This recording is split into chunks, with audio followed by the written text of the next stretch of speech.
Muy buenas noches, estimados participantes. Reciban una cordial bienvenida a nuestra institución ANDAP. El día de hoy nos hemos dado cita a efectos de desarrollar este tema sobre perito en psicología forense. El mismo que estará a cargo por nuestro ponente, el psicólogo José Antonio Plasencia Buscamaite. Bien, estimados participantes, para que esta sesión se desarrolle de manera activa, dinámica, pueden encender sus cámaras. Aquellos que desean realizar sus preguntas también lo pueden formularlo en el chat o en su defecto pueden alzar el icono de la mano, se les va a habilitar el audio a cada participante. Recordarles, estimados participantes, que las preguntas deben abocarse específicamente al tema que nuestro ponente va a desarrollar en esta sesión. Asimismo, se les insta a que puedan tener respeto con nuestro ponente, a los organizadores del presente evento académico y a todos nuestros participantes quienes se encuentran conectados en esta plataforma Zoom y aquellos que nos están viendo a través de nuestro Facebook Live de ANDAP. Bien, estimado doctor, con ello le doy el pase para dar inicio a esta sesión. Muchas gracias.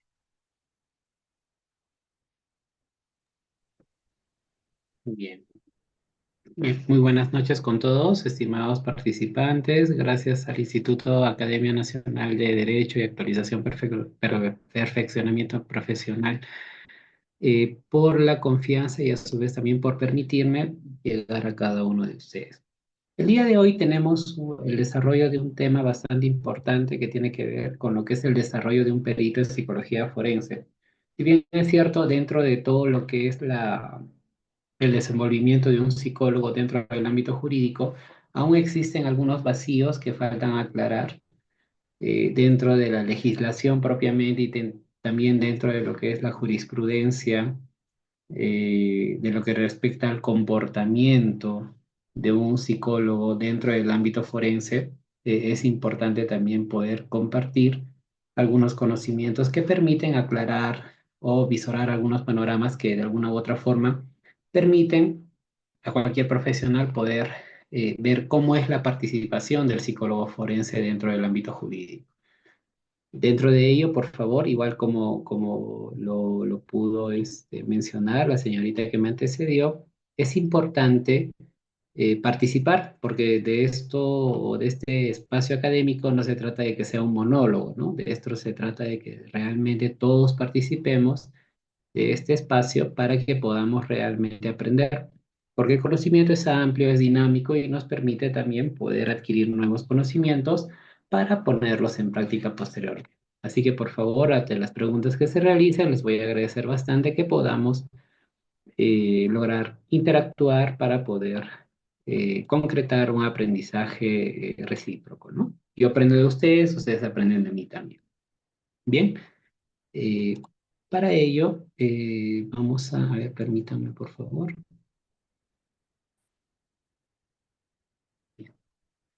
A ver. Dentro de lo que es la participación del perito en psicología forense, primero es importante reconocer lo que es, a ver, un momento. Primero, las definiciones exactas, ¿no? Lo que es realmente ser un perito y lo que es un peritaje. Dentro del espacio de lo que es ser perito, un perito o experto, en realidad, es una persona reconocida como una fuente confiable de un determinado tema, técnica o habilidad cuya capacidad para juzgar decidir de forma correcta, equilibrada e inteligente sobre o alguna circunstancia jurídica y también a su vez poder contribuir a lo que es una administración de justicia de manera correcta. Dentro de la labor, lo que es respectiva a un perito es el peritaje, ¿ok? Dentro del peritaje se puede ver de que el peritaje comprende a la investigación, análisis y valoración profesional del perito, o sea, de la persona experta, de manera técnica, confiable y que tiene una habilidad experta, ¿ok? Dentro de un procedimiento judicial, ¿no? O sea, el perito contribuye a la administración de justicia y el peritaje es el objeto, ¿no? Es lo que brinda el perito para poder contribuir con la administración de justicia propiamente. Esto es algo muy importante valorar. ¿Por qué? porque dentro del objetivo del perito es poder contribuir a la administración de justicia. Y al contribuir en este espacio, lógicamente, lo que se va a lograr o lo que se va a permitir es poder esclarecer mejor o le va a permitir al operador de justicia aclarar mejor el panorama que se encuentra dentro de una investigación, ¿correcto? Dentro también ahí es importante mencionarlo dentro de la ley 3036-4, en el artículo 19, por ejemplo, ¿no? Dentro de la declaración de la víctima o respecto a la declaración de la víctima, siempre se habla de que si sea niña, niño o adolescente, su declaración debe practicarse bajo la técnica de entrevista única, la misma que tiene calidad de prueba preconstituida, y la declaración de la víctima, obviamente, así sea de mayor de edad, porque también mayores de edad a la actualidad pueden pasar este tipo de procedimientos a criterio del fiscal o a criterio también del operador de justicia, puede realizarse bajo la misma técnica. El perito es conocedor de estos ámbitos, es conocedor de esos conocimientos, de estas actualizaciones que le permiten ejercer mejor una correcta contribución a la administración de justicia. ¿Ok? No porque sea psicólogo, no porque sea de un ámbito de pronto que no tenga que ver nada con el derecho, hablando de psicología propiamente, no es que no tenga nada que ver. Estamos hablando de una circunstancia donde el perito, si es psicólogo forense, obviamente va a tener que tener altos conocimientos en lo que respecta al Código Procesal Penal, a la legislación actual y también algunas circunstancias que le van a permitir contribuir de manera más óptima a lo que es la administración de justicia. ¿Correcto? Dentro de ello, bueno, esto de todas maneras es importante siempre conocer, queridos amigos. Es importante también conocer de que el perito psicólogo forense, básicamente, dentro de su procedimiento de evaluación psicológica o de intervención psicológica forense, utiliza una herramienta bastante importante que tiene que ver con lo que es la entrevista investigativa. ¿Qué es este tipo de entrevista? Muchos, por ejemplo, ¿no? ¿Qué esperamos de un psicólogo? El psicólogo habitualmente es el que va a realizar las preguntas, es la persona que va a realizar algún tipo de indagaciones respecto a algunas circunstancias que de pronto van a cargar de información a la persona que está preguntando, en este caso al psicólogo, y esta información va a ser trasladada al operador de justicia. ¿Mediante qué? En muchos casos es mediante el informe psicológico forense propiamente. Dentro de ello, o antes de este producto que es el informe psicológico, vamos a ver de que existe un acto investigativo. Este acto investigativo responde a lo que es la entrevista investigativa. La entrevista investigativa es un acto de especial trascendencia en la indagación judicial de presuntos hechos relacionados con los delitos. En este caso, por ejemplo, con los delitos contra la libertad sexual, contra la integridad, agresiones y demás. Particularmente, la entrevista investigativa básicamente tiene una circunstancia de orientación o se origina, para ser sincero, se origina en cuanto a lo que es la entrevista a niños, niñas y adolescentes, por ejemplo, en casos de violencia sexual. Pero esto no necesariamente tiene que cerrarse solamente a ese espacio, ¿ok? Como dice la ley en su artículo 19, puede ser dirigida, o la declaración o la toma de declaración de algunas personas, puede ser dirigida solamente a niños, niñas y adolescentes, o también puede ser dirigida a personas adultas o mayores de edad, dependiendo del criterio fiscal o de la persona que está llevando la investigación propia. ¿Ok? Dentro de ello vamos a ver que existe dentro de este instrumento de evaluación psicológica o dentro de este instrumento de lo que es el peritaje psicológico forense, vamos a ver que cumple dos roles principales, ¿ok? Dentro de la finalidad de lo que es la evaluación psicológica forense, vamos a ver que esta cumple un rol investigativo, básicamente que tiene que ver con la calidad y cantidad de información que se recaba en la entrevista investigativa, pues esta permite diseñar las líneas de investigación de diversas líneas de fundamento probatorio. Por ejemplo, ¿no?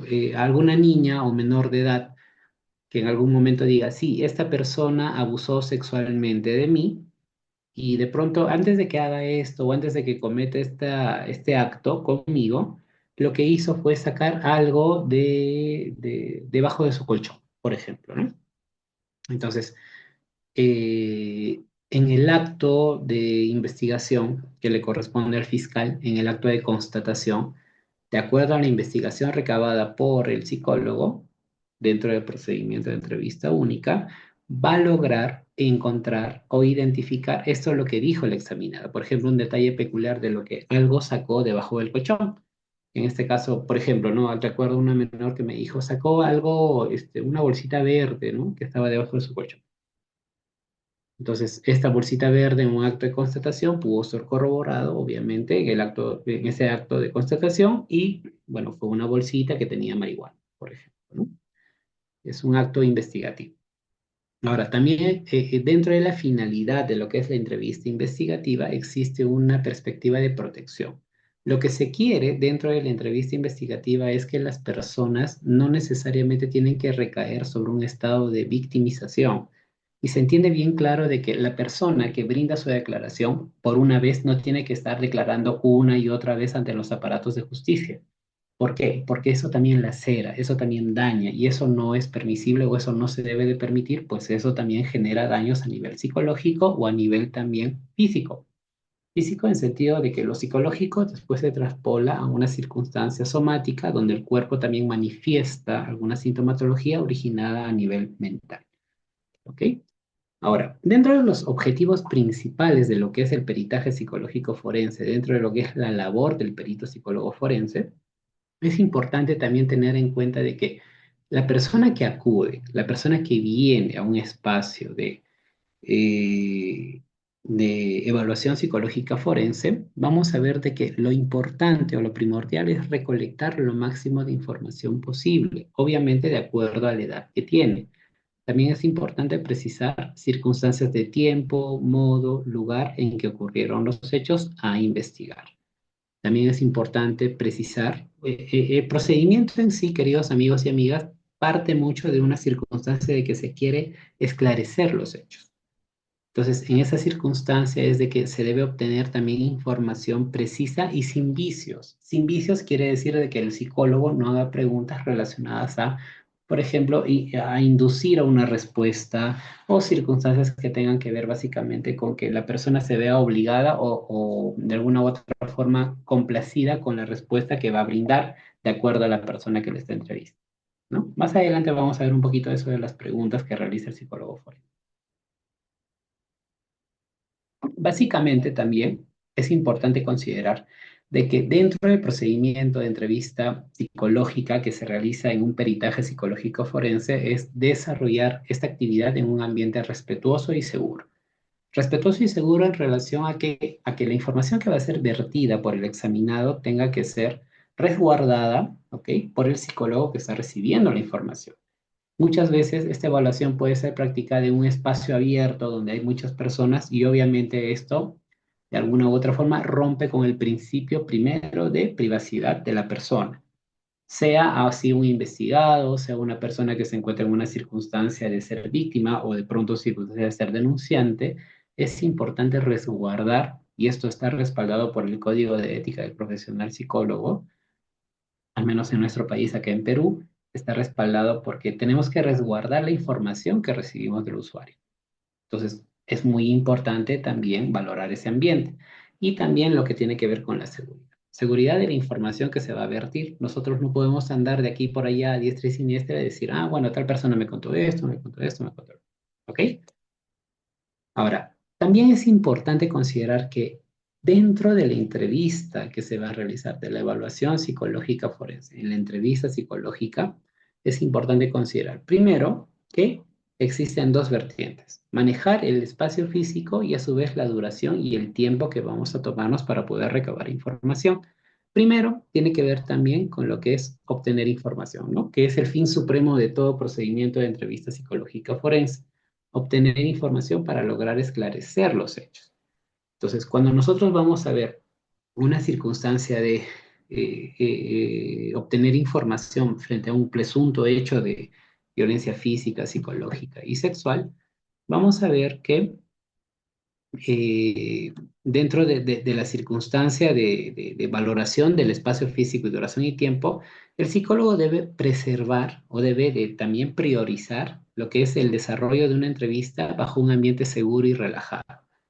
Posteriormente también al espacio de horario.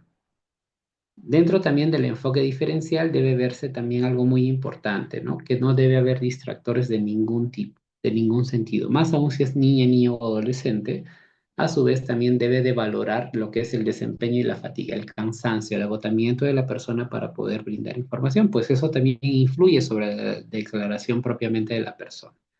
También el sexo del entrevistador, que tiene que ver mucho con el tema de bueno, aunque esto es manejable y hoy por hoy es discutible también, se pone o se coloca en ese debate el tema de que si el psicólogo que es varón con una víctima mujer de pronto va a obtener menos información, pero esto depende mucho de la técnica que se aplique, ¿correcto? Pero básicamente es importante también para esto establecer un clima de confianza, sea el psicólogo, sea varón, sea mujer, tiene que establecer un sistema de confianza con la víctima para que logre expresar lo que le ha pasado. ¿Sí? Ahora, tengo por acá una pregunta, me parece muy interesante lo que acaba de decir Karina. Por ejemplo, ¿no? Me dice, ¿qué pasa si la supuesta víctima es entrevistada por el psicólogo del Ministerio Público y emite un informe que no hay afectación psicológica asociados a los hechos en materia de investigación? El fiscal solicita el archivo del caso y posterior a ello, la señora o señor, la misma denuncia es presentada a otro Ministerio Público, pero ahí las entrevistas de los del SEM y el informe psicológico de la víctima sea la afectación psicológica grave. ¿Qué sería ante ello? Gracias. Bueno, a ver, estamos viendo sobre un presunto hecho, lo que nos menciona Karina, y gracias Karina por tu participación, pero estamos viendo bajo, bueno, vamos a analizar el hecho frente a una circunstancia de un hecho. ¿Ok? Si para el Ministerio Público este hecho no consigna o no se evidencia en este procedimiento de evaluación psicológica afectación, ¿ok? Sin embargo, en otra fiscalía, cuando se denuncia en otro momento el mismo hecho, sin embargo, vamos a ver que una evaluación psicológica del Centro de Emergencia Mujer sí evidencia afectación psicológica, incluso grave. Existen parámetros técnicos, estimada Karina, que van a permitir valorar o no esta información. Depende mucho y es una variable que también tiene que ver mucho con las consideraciones acerca del contexto de lo que es la evaluación psicológica forense, es de que la afectación psicológica tiene que ser abrupta, tiene que ser una circunstancia en la cual rompe directamente con el desenvolvimiento adecuado de las personas. ¿Ok? Ahora, de esto que les digo, no necesariamente tiene que ser que la persona que sufre violencia va a tener la sintomatología al momento de los hechos. Muchas personas podemos reaccionar de diferente manera ante diferentes circunstancias. ¿Ok? Y esto no necesariamente conlleva a que yo tenga que tener, a ver, si me golpean, no necesariamente tengo que llorar, ¿correcto? Sino también ante a cualquier presunto hecho, o cualquier circunstancia, puedo generar una situación de reacción, pero no necesariamente significativa. O sea, no necesariamente tengo que manifestar sintomatología. Y eso está sustentado en algunos estudios. Entonces, para el caso específico que me mencionas, Karina, no necesariamente la persona tendría que manifestar afectación al hecho o en el momento de que fue evaluada por el Ministerio Público, pero posteriormente existe una posibilidad de que pueda manifestar sintomatología, ¿ok? Pero tampoco, y esto también aquí entra o se adhieren algunos términos como lo que es la evaluación psicológica, la parte técnica de cómo se realizó la evaluación psicológica.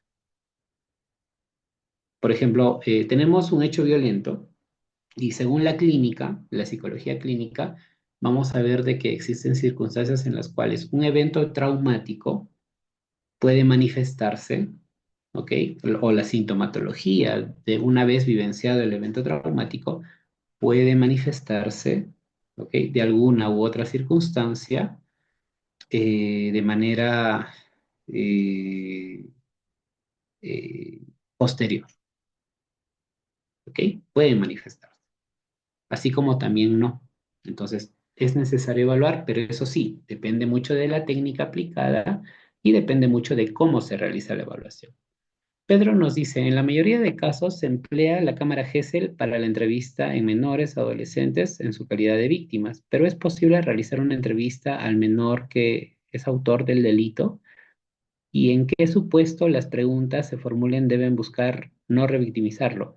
A ver, es algo muy importante, Pedro, que mencionas actualmente, pues dentro del sistema jurídico a nivel de nuestro país, podemos verificar de que la mayoría de reglas o normas establecidas se orientan más al cuidado de la víctima, más no para la persona que ha podido cometer el delito. ¿Ok? Entonces, dentro de esta circunstancia, lo que debemos de hacer es valorar también el tema de la persona que comete el delito. Es, por ejemplo, lo que hace la criminología, ¿no? Que estudia al autor del delito propiamente. Entonces, dentro de esta circunstancia, nosotros debemos de valorar el hecho de que la persona, ¿ok? La persona que realiza un delito o comete un delito, también está motivado por algunas circunstancias que van a conllevar a que comete ese delito, incluso para que reincida en el delito. Y hay que prestar atención también al agresor, no solamente a la víctima. Entonces, hoy por hoy, en aspectos de lo que es estudio de la conducta delictiva, no solamente nos vamos a centrar en lo que es la víctima, sino también en lo que es la conducta del presunto agresor. Entonces, también, pues existen espacios en que el presunto agresor puede resultar siendo víctima, de alguna u otra manera. Víctima del sistema penitenciario, del sistema punitivo que tenemos actualmente. Pueden existir denuncias falsas en la cual la persona, por los indicios que existen, puede también ser declarado culpable, o al menos presuntamente culpable y procesado. Entonces, dentro de esa circunstancia, nosotros los psicólogos forenses también estamos llanos a poder colaborar con la Administración de Justicia a razón de poder contribuir a lo que es el esclarecimiento de los hechos propiamente y a la propensión de cometer este tipo de actos, ¿no? Entonces, gracias en realidad por interactuar y eso es muy bueno para poder continuar con lo que es nuestra evaluación. Ahora, dentro de la entrevista propiamente a nivel psicológico o dentro de la entrevista o la intervención psicológica forense como perito psicólogo forense, es importante valorar también lo que es, primero, el estado emocional de las personas. A ver, ¿qué sugieren ustedes? De repente tengo en la plataforma colegas, psicólogos, abogados. ¿Qué sería lo pertinente? Si yo veo un niño o una niña o un adolescente en estado de crisis emocional, ¿sería pertinente que yo lo examine como psicólogo? Lo examine, no sé, vea su estado emocional, de alguna u otra forma forzarlo a pasar un procedimiento de evaluación psicológica. ¿Será posible? ¿Sería óptimo realizar ese tipo de procedimientos? ¿Qué opinan ustedes?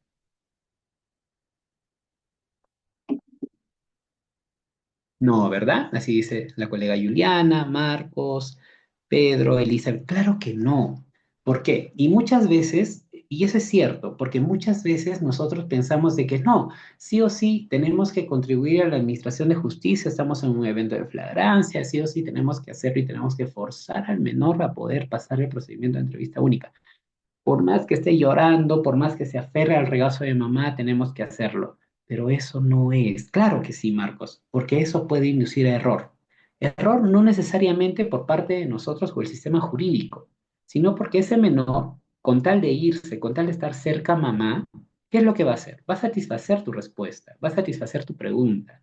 Y lo más probable es que obviamente conlleve a una circunstancia de decir, ah, bueno, ¿qué es lo que pasó? Y va a decir lo primero que escuchó de mamá, lo primero que escuchó de papá. Pues lo más probable es que exista un gran margen de error dentro del procedimiento propio. Dentro del estado físico. Por ejemplo, aquí en Perú tenemos un difícil acceso y una escasez que tiene que ver básicamente con lo que es el acceso a las cámaras GESEL, por ejemplo, ¿no? Tenemos menores de edad que tienen que viajar un promedio de 4 o 5 horas para llegar a la primera cámara GESEL que se encuentra más cercana a su territorio. Imagínense, ese menor de edad sale 2 de la mañana, 3 de la mañana, tiene que viajar 4 o 5 horas, llega a 6, 7 de la mañana, 8 de la mañana que comienza a ser habilitada la cámara GESEL a pasar el procedimiento único o el procedimiento de entrevista única. Dentro de ese procedimiento, ¿ustedes creen que ese niño agotado físicamente, cansado, sin tomar desayuno, pueda pasar el procedimiento? ¿Será óptimo?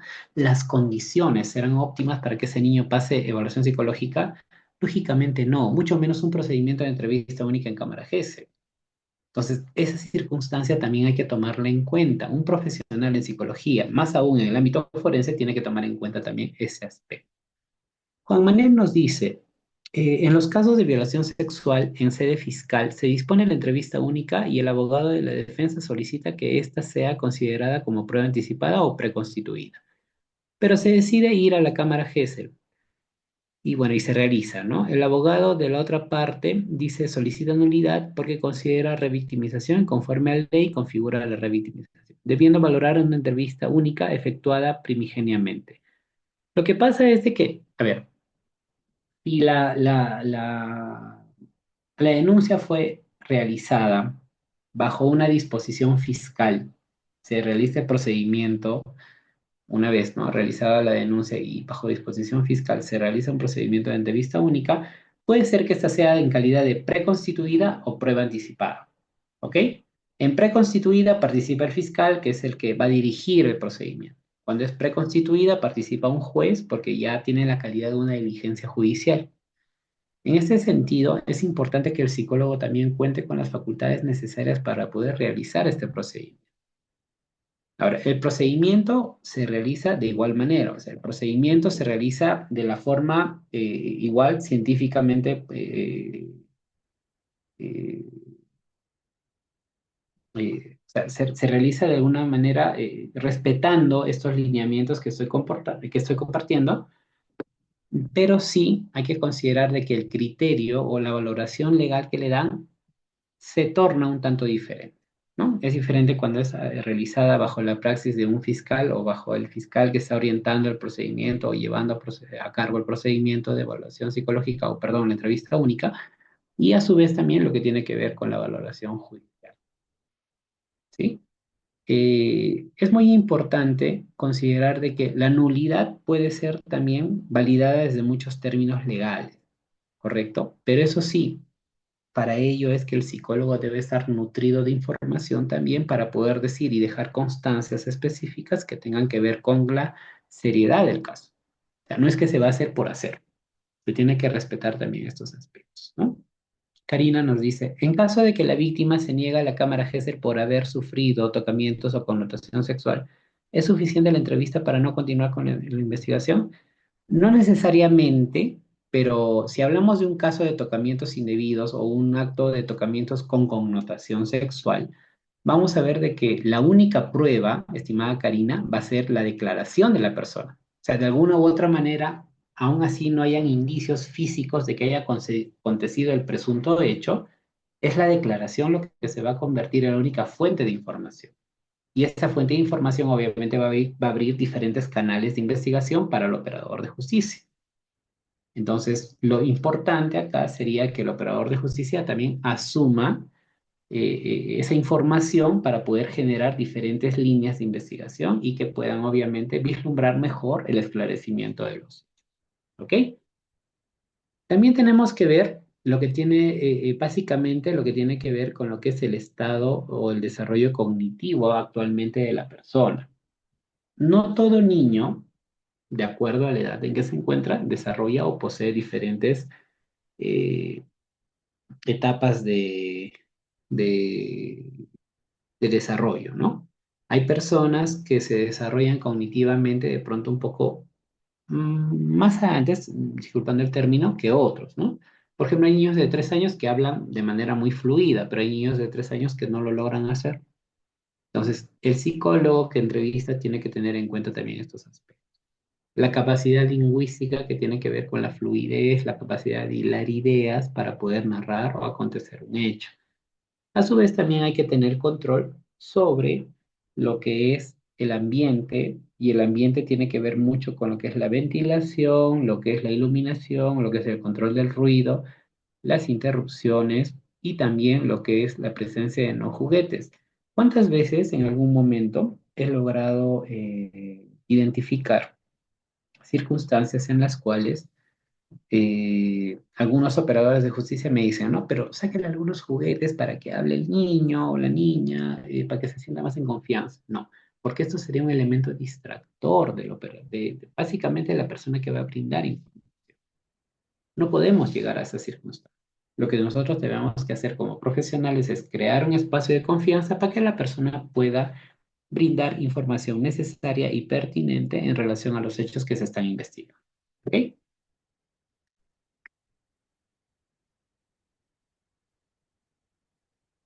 Ahora, la persona que realiza la evaluación psicológica no necesariamente, o bueno, tiene algunas características o peculiaridades que hay que tener en cuenta. Nosotros no podemos tampoco realizar una entrevista así por así, o bueno, de alguna u otra forma, teniendo en cuenta solamente nuestros criterios de conocimiento. Existen algunas características y eso está dentro de las buenas prácticas en psicología forense, que tiene que ver, por ejemplo, de que las aptitudes y competencias, perdón, de las habilidades del entrevistador tiene que constituir uno de los factores incluso determinantes del desarrollo exitoso de una entrevista. Si el psicólogo conoce lo que es una entrevista, porque la entrevista es una ciencia, a la vez es un arte, porque permite obtener información de manera correcta, de manera científica propiamente. Entonces, dentro de ese aspecto hay que considerar de que la persona que realiza eso tiene que estar dotada de ciertas aptitudes y competencias que permitan obtener información.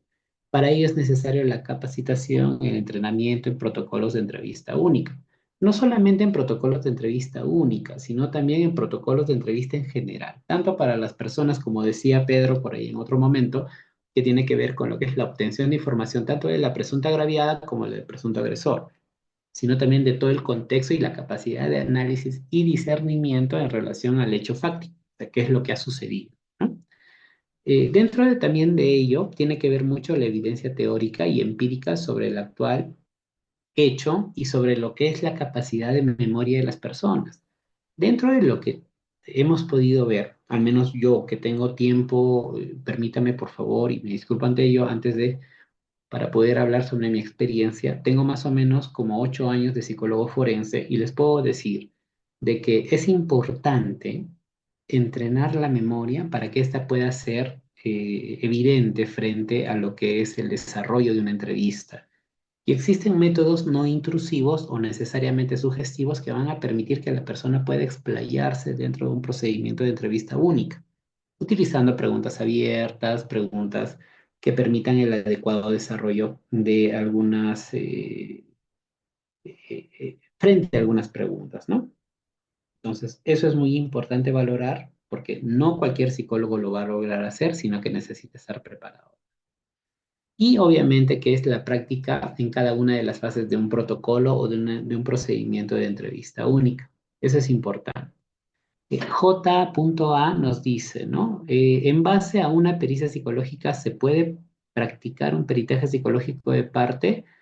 Bueno, en base a una pericia psicológica, claro que sí. O sea, se puede practicar un peritaje de parte, pero hablemos de algo. Técnicamente, estimado J.A., técnicamente se puede realizar un peritaje de parte. O sea, técnicamente, un psicólogo puede realizar una observación técnica a esa evaluación psicológica que se realizó. Pero peritaje de parte, el acto de peritar, como les decía al inicio, tiene que ver mucho con el que tú vas a examinar a la persona. Vas a realizar el acto investigativo, o sea, el acto de entrevista, interacción y demás con la persona. Pero el informe técnico de parte es diferente. ¿Ok? Informe técnico de parte es muy diferente a practicar un peritaje de parte. Eso es lo que hay que diferenciar. Es por ello que también dentro del procedimiento o dentro de las láminas que preparé, bueno, traté de ser más explícito en ese punto, ¿no? Ahí está. Gracias, muchas gracias, José Raúl, ¿no? Se denomina lo que es la metapericia, ¿no? Un informe técnico frente a lo que ya está escrito y ya está determinado. Así es, muchas gracias, José. Entonces, dentro de ese procedimiento, es muy importante considerar de que el psicólogo tiene que tener práctica. Si el psicólogo tiene práctica dentro de, obviamente, la práctica no solamente viene, perdón, no solamente viene basado de una circunstancia de que, bueno, yo soy psicólogo, ya le examiné, tengo tantos años, he hecho tantas pericias y ya tengo experiencia. No. Acá también nosotros tenemos que ver básicamente sobre la expertise, porque no solamente es de que yo sea psicólogo, trabajo en el ámbito, no sé, de evaluaciones psicológicas a nivel de violencia y eso ya me hace experto. No, no, no. También necesito práctica, a la vez necesito conocimiento de qué, de las etapas de desarrollo, de algunas circunstancias que me permiten a mí conocer a la persona propiamente. Recuerden que cada persona es diferente. Cada persona es un mundo. Así que no podemos meter, como decía una colega que yo recuerdo mucho, una docente mía, que decía, no podemos meter a todos en un solo saco. Tenemos que tener mucho, pero mucho cuidado al momento de valorar este tipo de casos, más aún si se tratan de casos de violencia propiamente. ¿Ok? Entonces, ahí hay que valorar y hay que considerar esos casos. Bien, continuamos. Para hacer procedimiento o para realizar un procedimiento de entrevista investigativa o un procedimiento de entrevista, es importante valorar el hecho de establecer un adecuado rapport. Si bien es cierto, los psicólogos conocemos este término de rapport, lo conocemos tanto como, bueno, es parte de nuestra formación. El rapport tiene que ver mucho con lo que es la construcción de una relación abierta, segura y de confianza entre la persona que entrevista y el entrevistado, ¿no? En realidad, esto tiene que ver mucho con la persona que tiende a ser o es entrevistada en ese momento. Ahora, dentro de esa circunstancia, nosotros hemos de valorar un momento en el cual, permítame un momento, es donde nos va a permitir esta circunstancia obtener mayor información.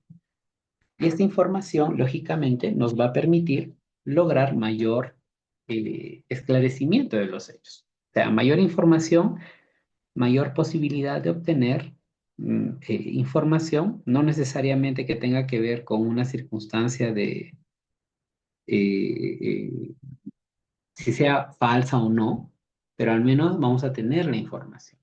Y al tener la información ya es un punto más que nos va a permitir lograr una, una interacción eh, basada, ¿ok?, en la confianza con la persona. Y es así que nos va a permitir lograr también algún tipo de beneficio para lo que es la investigación y a su vez también la interpretación o análisis de resultados propiamente. ¿Sí? Ahora, ¿qué pasa? Cuando tenemos un niño, niña o adolescente, tenemos que valorar mucho también lo que es la memoria. La memoria, déjenme comentarles, a nivel científico, la memoria es uno de los procesos cognitivos superiores del cerebro humano, que es la que más tiempo toma en desarrollar. Hoy por hoy, estudios de neurociencia nos permite decir de que la memoria es uno de los procesos incluso que termina, dice así, termina o alcanza su cúspide en promedio a los 35 a 36 años. Estamos hablando de que una persona va a demorar mucho o le va a costar mucho recuperar esa información o recobrar esa información tal cual le sucede, pues no va a ser exacta y va a tener un margen de error. Imagínense en un niño o adolescente. Va a ser mucho más complicado. Por eso es importante al momento de realizar una entrevista que el psicólogo que realice esa entrevista esté debidamente preparado. Preparado no solamente en aspectos teóricos, sino también en lo que es desarrollo propiamente de qué? De la evaluación psicológica forense propiamente. Y el conocimiento propio de lo que es, ¿no? Entonces, esos aspectos son muy importantes, queridos amigos, a valorar y que nosotros podamos contar también con esa información para poder recuperar o también obtener información básica. Hay niños que se cierran, ¿eh? Hay niños que, por ejemplo, de alguna u otra manera te dicen, no me acuerdo más, o no sé qué pasó. le preguntas, ¿no? ¿Sabes cuál es el motivo por el cual vienes aquí hoy día de hoy? No, no sé, no me acuerdo, no sé cuál es el motivo. Entonces, de alguna u otra manera, eso también genera motivo o es un punto de partida para lo que es la investigación propia. Entonces, eso también es muy importante valorar para un procedimiento que nos va a permitir eh, esclarecer mejor los hechos de manera técnica, ¿no? Entonces, ahí hay que valorar, por favor, todos esos términos. Ahora, cuando yo les digo entrenar la memoria, no es que vamos a preparar, vamos a generar un aspecto sugestivo sobre la persona para que nos brinde información, sino que se trata de, por ejemplo, preguntarle, ¿no? Al niño, niña o adolescente que viene presuntamente denunciando un hecho delictivo, le vamos a preguntar, a ver, no sé, que se llame el niño Joaquín. El niño se llama Joaquín y yo le voy a preguntar, a ver, Joaquín, quisiera que me comentes qué hiciste para llegar el día de hoy aquí. Con eso estoy demostrando a las personas que están viendo el procedimiento de entrevista única en cámara GESEL, por ejemplo, de que la persona tiene la capacidad de recobrar información o recuperar información. Y obviamente esa circunstancia va a generar un espacio eh, de poder generar primero el rapport, que les decía, el establecimiento de confianza, y a su vez poder lograr lo que es la obtención de información relevante, posiblemente en cantidad, pero también de calidad. ¿Ok? Entonces, tal es así de que nos va a permitir obtener información de manera correcta. Ahora, la memoria, como les decía, por ser un proceso complejo, en niños hay que tener mucho cuidado. No solamente lo que dice el niño no necesariamente tiene que ser cierto, porque existe un gran riesgo a que el niño fantasee, o el niño genere, dentro de su experiencia, genere memorias falsas. Eso no lo digo yo, eso también, por ejemplo, en su libro Elizabeth Lustus lo dice en Memorias Falsas, por ejemplo. Existen memorias falsas. Y la memoria autobiográfica es una de ellas que crea algunos espacios, más aún en niños, espacios de fantasía que permiten cubrir esos espacios de vacío que pueden existir en un relato de una persona. Entonces, eso también es importante valorar, ¿ya? Y considerar también. Ahora, en el entrenamiento narrativo es importante, antes de comenzar cualquier entrevista, si tengo colegas aquí presentes, es importante comenzar con algo de que el niño te comente, ¿no? Por ejemplo, quisiera, Joaquín, que me hables de tu último cumpleaños. ¿Qué es lo que pasó? ¿Quiénes vinieron? ¿Cómo te fue en tu fiesta? De alguna u otra forma, ¿cómo te sientes o cómo te sentiste en ese momento? ¿Te sentiste triste? ¿Te sentiste alegre? Y eso es importante también valorar.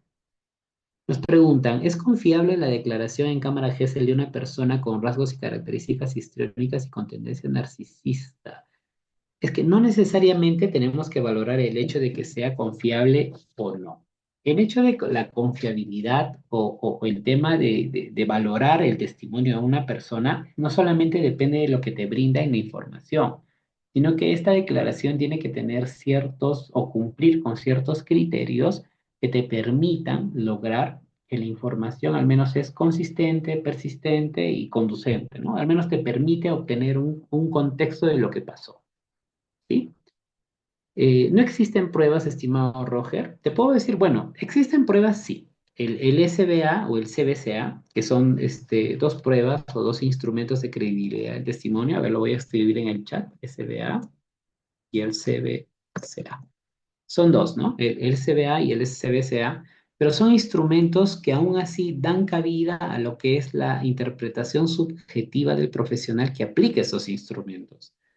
Entonces, no, ustedes saben, y si son abogados me van a poder dar la razón, de que si hay una interpretación subjetiva, eso es lo que el juez no va a valorar, porque es subjetivo del profesional, es lo que opina el profesional, pero no es objetivo. ¿Cómo pruebas tú y dices, no, esta persona sí está diciendo la verdad? Pues es que eso no es creíble, porque es una opinión personal. Por eso es que a mí, por ejemplo, en juicio, cuando me preguntan y me dicen, señor, ¿esta persona puede mentir o no? Es que eso yo no lo puedo probar. Pero sí lo que puedo hacer es al menos brindar por las características de personalidad que posee, puedo brindar de que esta persona piensa, racionaliza, por las características de personalidad de esta persona, es una persona que puede estar inmiscuida en algunos actos delictivos, por ejemplo, ¿no? Y eso también propicia algunos espacios de, de investigación y que llaman mucho la atención.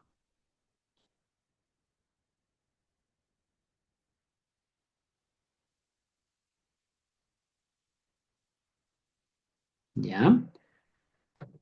Ahora, esto con los instrumentos me ha pasado, algunos me han preguntado, ¿no? ¿Por qué no se aplica aquí en Perú, por ejemplo, ¿no? No se aplica básicamente porque tiene que ver mucho con circunstancias científicas, básicamente, porque para aplicar una prueba en Perú, por ejemplo, tenemos que tener la certeza de que esas pruebas primero estén estandarizadas. Las preguntas que se realizan, por ejemplo, en Estados Unidos tienen que ser similares o la población a las que se le aplica esa pregunta tiene que ser similares a las personas que radican en Perú y no necesariamente van a ser así.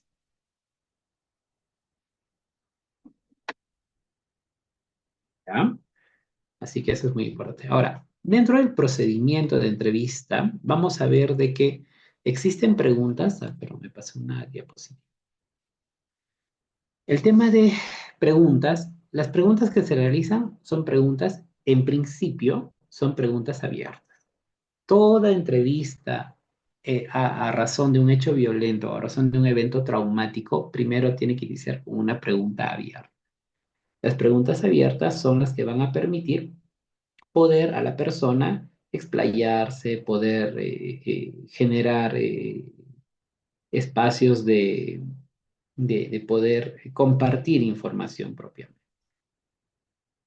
¿Sí? Entonces, eh, dentro de ello, vamos a ver de que existe un espacio también de que hay personas de que dentro de las preguntas abiertas no van a brindar toda la información necesaria.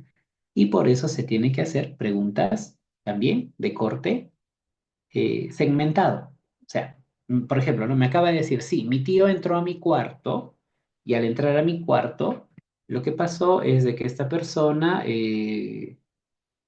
entró a mi cuarto y se sentó a mi costado y no me dice más, ¿ok? Y yo como psicólogo lo que puedo utilizar sin necesidad de inducir es decirle, ¿no? Lo que me acabas de comentar en segmentación de tiempo, me acabas de comentar que una persona entró a tu cuarto. Quisiera saber quién es esa persona. ¿Quién es esa persona que entró a tu cuarto? Por ejemplo, ¿no? Y esa información, lógicamente, va a conllevar a que yo pueda entender mejor o esclarecer mejor ese hecho de que la persona entró a su cuarto. Entonces o también le puedo decir, quiero que pienses en toda esa tarde, lo que pasó cuando entró esa persona y quiero que me cuentes todo lo que sucedió de inicio a final. Ya estoy segmentando el tiempo. Hay facilitadores que sí, hay facilitadores que nos permiten, por ejemplo, decirle, continúa, te estoy escuchando, estoy prestándote atención, adelante, puedes comentarme lo que tú desees. Y también, si ya agoto y hay personas que no me dicen o no me dan información, puedo presentarle opciones, ¿no? Por ejemplo, puedo decirle, ojo, que las opciones son de acuerdo a la información que ha vertido o que ha dicho esta persona. Pero no necesariamente tengo que decirle, ah, bueno, como no vino esta persona o como, perdón, no me dijo esto, no le voy a preguntar.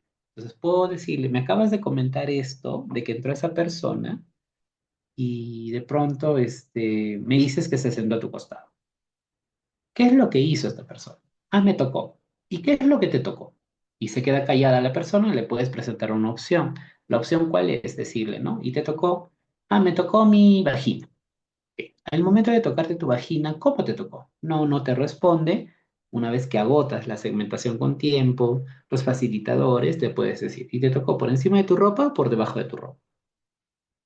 Entonces, imagínense cómo vamos, ¿no? Es un proceso, no es que vamos a preguntar de manera incisiva o de manera muy, pero muy impertinente también, ¿sí? Ahora, dentro de las preguntas, estimados amigos, dentro de las preguntas que realizamos, vamos a ver que nosotros los psicólogos podemos realizar preguntas de final abierto, que tienen que ver básicamente con que estas no le ofrecen la respuesta al niño, no le ofrecen la respuesta al niño. o a la niña o a la persona que se está en la entrevista, incluso adulta, ¿no? Estas tampoco brindan detalles sobre el alegado abuso. No necesariamente estas preguntas brindan detalles específicos, porque son preguntas abiertas y viabilizan lógicamente lo que es que el entrevistado se exprese desde su propio punto de vista, ¿no? También es importante considerar, una vez realizadas las preguntas de final abierto, también se pueden realizar, ojo, una vez realizadas las preguntas de final abierto, también se pueden preguntar, cuando yo digo preguntas de final abierto me refiero al cómo pasó, qué pasó, hay algo más que quieras contarme, hay algo más que quieras decir. Son preguntas abiertas que permiten obviamente que la persona se explaye un poco más. Las preguntas focalizadas, que tienen que ver básicamente con que estas se enfocan en la atención de la niña en un aspecto colateral del abuso alegado.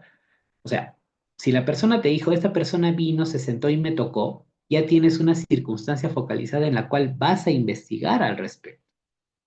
No es que vas a tener que centrarte en otros aspectos periféricos, ¿no? Te vas a centrar en ese aspecto, focalizado. También puedes preguntarle sobre aspectos, por ejemplo, ¿y cómo era esta persona? ¿Y cómo se llama? ¿Cuál es su nombre? ¿De dónde lo conoces? Me hablaste de una persona. ¿Cómo era físicamente? ¿Ven? Entonces, regularmente se basan en información que ya te proví, que ya te dijo esta menor o esta persona. ¿Ok?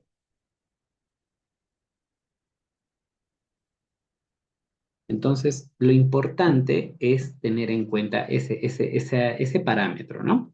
Ahora, existe una excepción, y esto me pasa a mí frecuentemente con personas que vienen, por ejemplo, de zona no urbana, por ejemplo, de zona rural, personas que hablantes, por ejemplo. Hay preguntas que tú le haces de manera abierta y no te responden. O algunas sí se explayan un poco, pero no te dan información básica que al menos nutra el hecho de esclarecimiento de los hechos. Entonces, aunque así le hagas preguntas focalizadas también. Y el quechua, como ustedes saben, es también bastante seco. Al menos las personas, no me va a dejar mentir, las personas que radicamos acá en la zona rural, yo al menos yo trabajo o radico más en Ayacucho, vamos a ver de que el quechua es más seco, es más directo. Entonces, una pregunta de final abierto, una pregunta focalizada, como que no te va a permitir dar información, y en el quechua sí, o sea, ellos le tienes que hacer una pregunta, ¿y qué pasó? Y ellos te van a decir, me violó. ¿Y cómo te violó? Y no te van a responder. Me violó, te van a decir. ¿Y cómo te violó? Ah, me metió su mano. ¿Y cómo te metió su mano? ¿Qué hizo? Entonces vas a ir desgranando poco a poco. Y ahí tienes que utilizar preguntas cerradas. Por ejemplo, te tocó por encima de tu ropa o por debajo de tu ropa. Hoy por hoy existe una casación y la casación te permite, y decir, una vez agotadas las preguntas abiertas, las preguntas focalizadas y las preguntas que han sido pertinentes por el profesional, puedes hacer uso de las preguntas cerradas. Pero lo que sí no debes de hacer uso son las preguntas sugestivas, y estas preguntas sugestivas son las que ofrecen detalles explícitos sobre la niña o bueno, sobre las personas que están bajo la investigación. A su vez también induce a contestar una determinada pregunta. Se le ofrecen también, si peor, ¿no? Si le ofrece recompensas, castigos a la persona. Yo escucho muchas veces a algunos padres de familia que están en pleno pasillo para pasar el procedimiento y te dicen, ¿no? Vas a hablar al psicólogo, o escuchas, vas a hablar al psicólogo, vas a contarle toda la verdad. Tienes que decirle toda la verdad, si no, no te pases, si no, yo te voy a castigar, o te voy a comprar un helado si le cuentas todo a la persona. Y eso no necesariamente eh, tiene que ver mucho, lógicamente, con lo que es el procedimiento y la forma en que se lleva la información.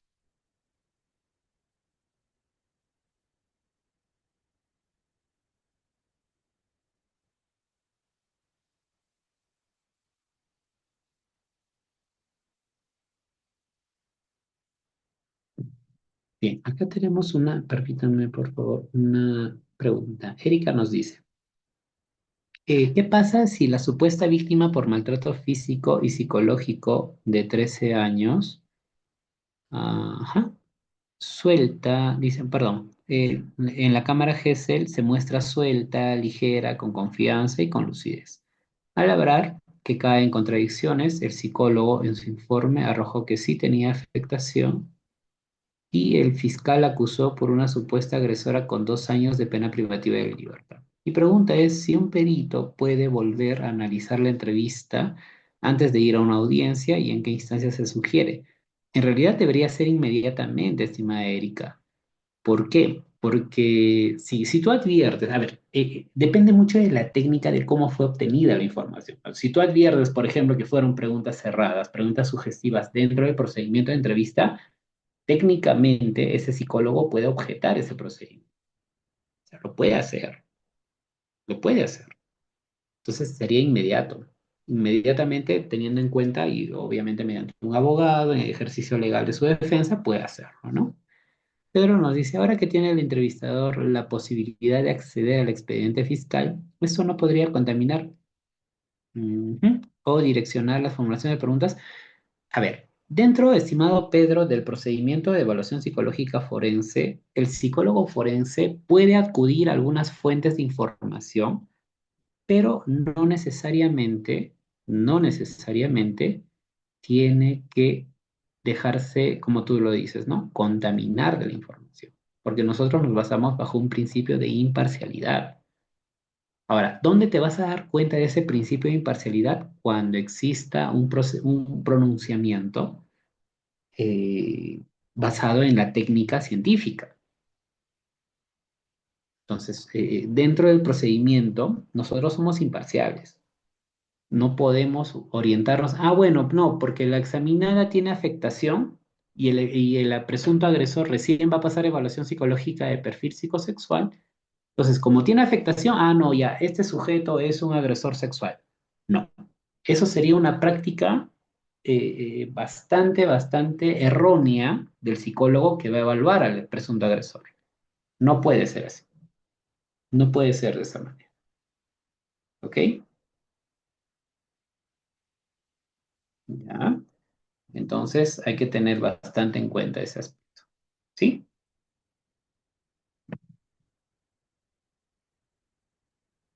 Ya, ahora, permítame un momento.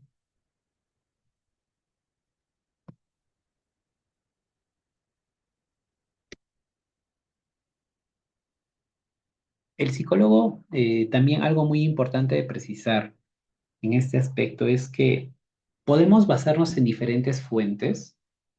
Pueden ser estas fuentes del expediente propiamente o de la carpeta fiscal, pero no necesariamente esa fuente de información tiene que ser,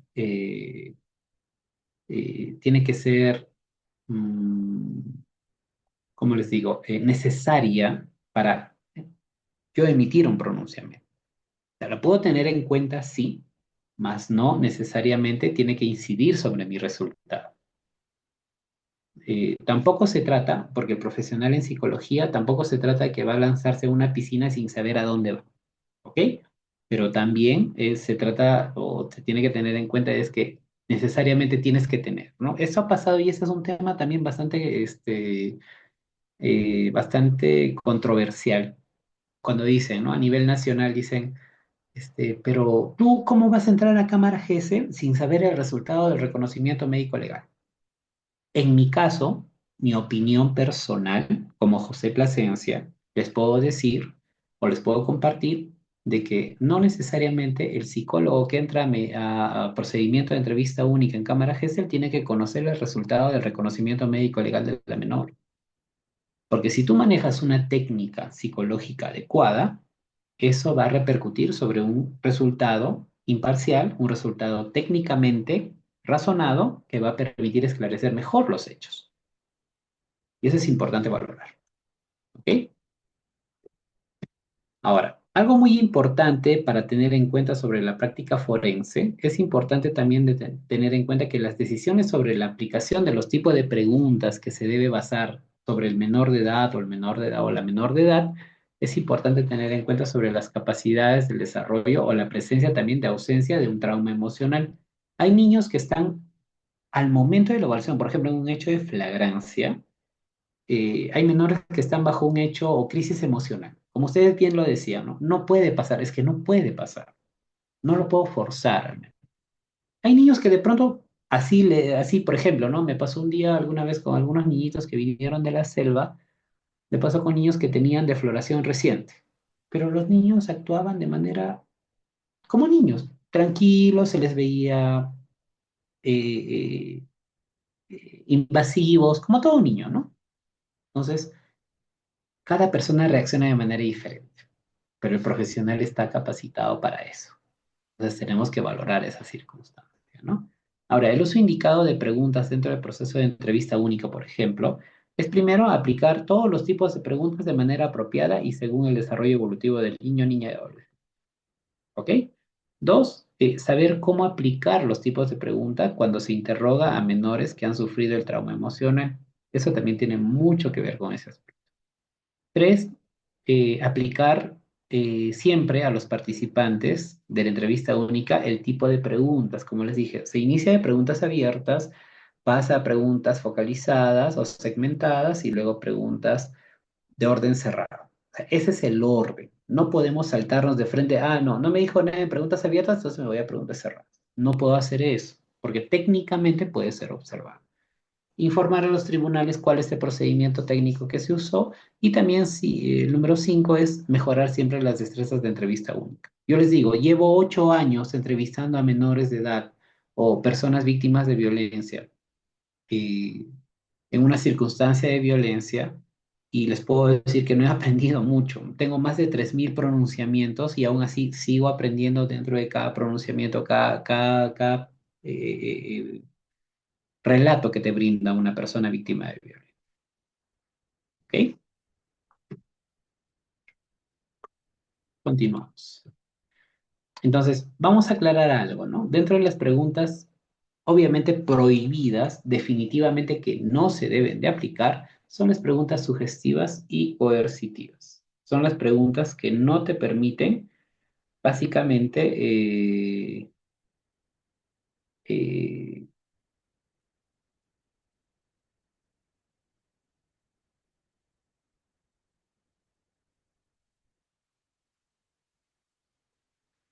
son preguntas que básicamente van a obligar o condicionar a la persona a brindar una respuesta. Así también las preguntas coercitivas, ¿no? Como dicen, ¿no? Tengo algo, un dulce que te voy a dar en tanto me cuentes todo lo que sucedió. O una pregunta sugestiva, ¿no? Él te obligó a hacer eso, ¿cierto?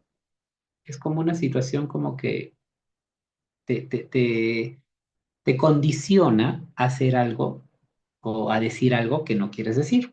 Y generalmente si esto pasa en niños, niñas o adolescentes, es como que el menor busca una...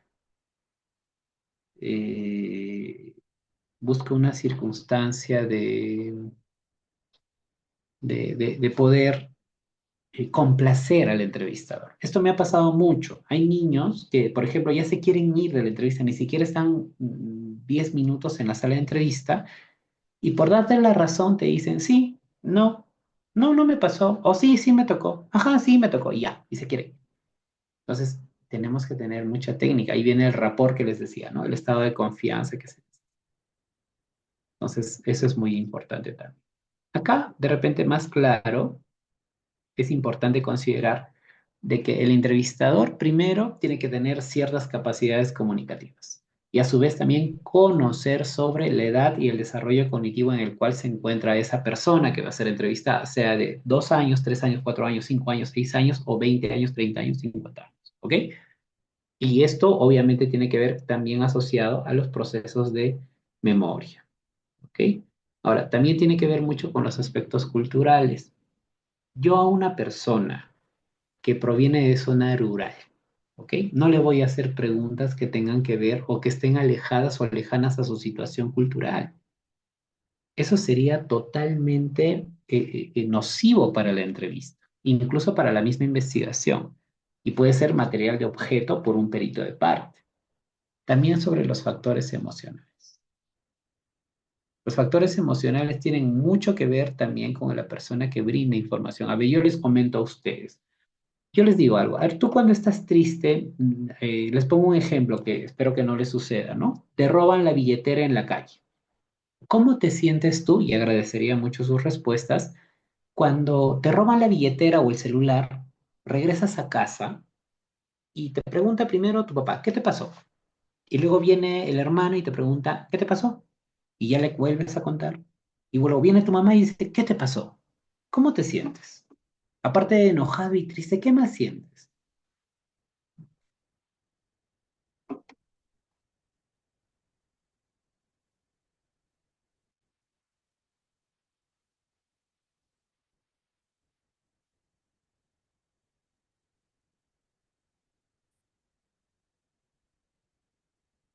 Miedo, pensativo, frustración. Claro que sí.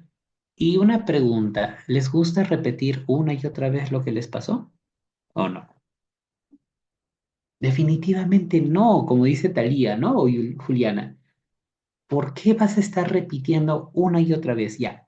Ahora, seamos un poco empáticos con la persona que tiene que narrar un hecho que le han violentado a ella, un hecho traumático. ¿Cómo se va, en qué posición va a estar esa mente? ¿Ustedes creen que va a querer dar detalles? ¿Van a ver la forma? Entonces, ellos necesitan una técnica. Los menores necesitan una manera de cómo realizarle las preguntas. Y algo muy básico que les voy a mencionar es siempre indagar el qué, cómo, cuándo y dónde, pero de manera muy sutil, muy amable. No podemos ser, ¿quién te hizo eso? ¿Qué te pasó? No podemos hacerlo como un tema de interrogatorio. Eso sería totalmente nocivo para esas personas. ¿Ok?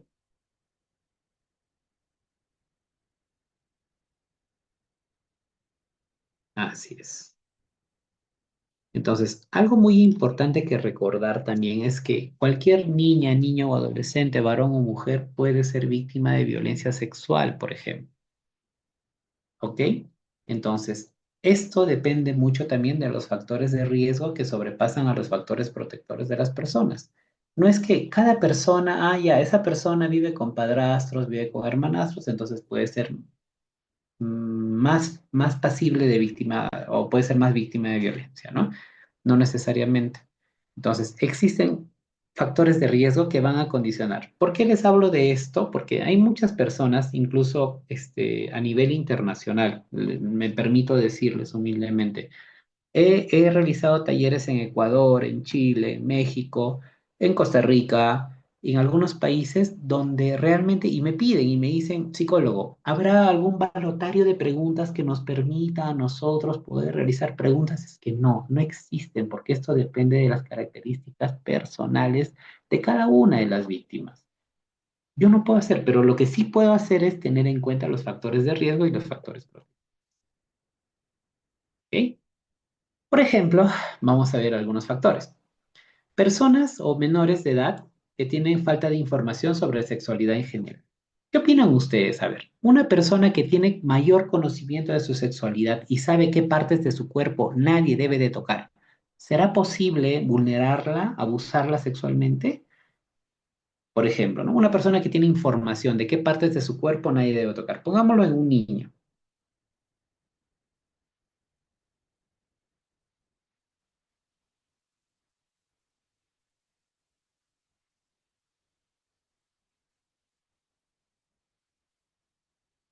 Tienen que saberlo. Por ejemplo, ¿y qué opinas, estimado Mateo, ya que comentaste? ¿Qué opinas sobre los padres que no brindan información a los hijos sobre estos aspectos? Por ejemplo, los padres que dicen, no, de sexo no le voy a hablar hasta que sea adulta, por ejemplo. ¿Será de repente nocivo? ¿Será malo? ¿Será bueno? ¿Qué opinan?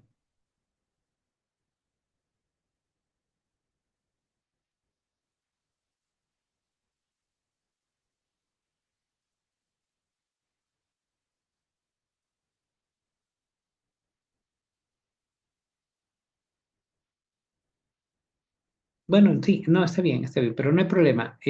Nos comentas de que no puedes prender el micro, pero ¿sería malo o bueno? Más o menos ahí por el chat si nos comentas, por favor.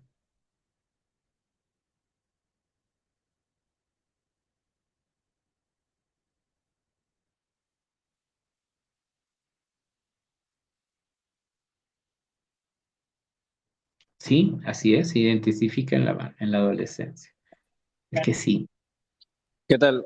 Buenas noches, doctor. Ya me Adelante, dieron. doctor. Bueno, Qué gusto. Adelante, te eh, escuchamos. con la poca experiencia que he tenido, estuve en un colegio estatal, el cual estaba focalizado. Entonces, considero que sí es importante hablar de sexología o de sexualidad de manera general con los niños, porque conforme vamos creciendo con esa mentalidad cerrada de que no, que ellos no deben saber, que incluso esa frase, ¿no? De que mi hija o mi hermana no puede tener enamorado hasta los 18. les perjudica a ellos en general, ¿no? Y lo digo porque tuve muchos casos donde hay alumnas o adolescentes de 13, 14 años que van al colegio con sus bebés o que dejan los estudios por los embarazos, ¿no? Por esta falta de información. Por eso considero que la educación sexual integral es importante, ¿no? Porque más allá de promover el inicio de las relaciones sexuales, la ayudan a prevenir las consecuencias de estas, ¿no? En mi opinión. No, y es válida tu opinión, estimado Mateo, porque te diré, ¿no? Dentro de la experiencia que puedo tener, un niño o una niña menos informada es como que identifica los riesgos, pero de manera o de manera equitativa a la información que refiere. O sea, si tiene información, es menos posibilidad de riesgo, pero si tiene más información, es como que perdón, no le va a pasar eso, no le va a pasar alguna circunstancia de abuso. A más información, menor posibilidad de abuso. A menor información, mayor posibilidad de abuso. ¿Ok? Y eso pasa. A veces tenemos una sociedad tan estigmatizada en que no le voy a hablar de sexo a mi hijo porque le voy a despertar una circunstancia que no quisiera. Pero no, la información es muy importante. Por ejemplo, hablamos, ahora que muchos colegas se van a presentar ahora al CERUM, hablamos de epidemiología, hablamos de promoción y prevención de la salud.